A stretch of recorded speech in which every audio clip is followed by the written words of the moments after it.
Hey everyone, in this video, I'll show you how to enable fractional quantity on interactive brokers. We'll be doing this through the client portal web interface. Let's get straight into it. First, head to interactivebrokers.com and log into your account. Once you're logged in, you should see your account dashboard. Now, look at the upper right corner of the screen and click on the Head and Shoulders icon. That's your profile menu. A drop-down should appear. From that drop-down, click Settings.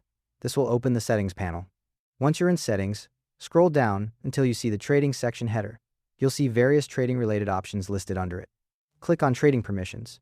This will display a panel showing your current trading permissions. In the Trading Permissions panel, find the Stocks section and click Add, Edit next to it.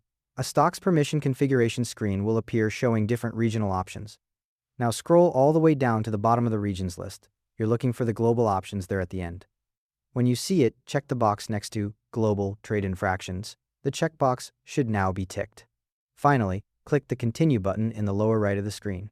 Your permissions will save and you should either be returned to the Trading Permissions overview or see a confirmation message.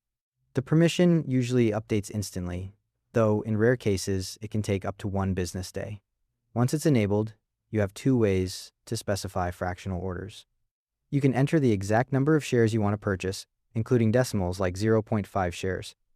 Or you can specify a dollar amount you want to spend, and interactive brokers will calculate the fractional share quantity for you.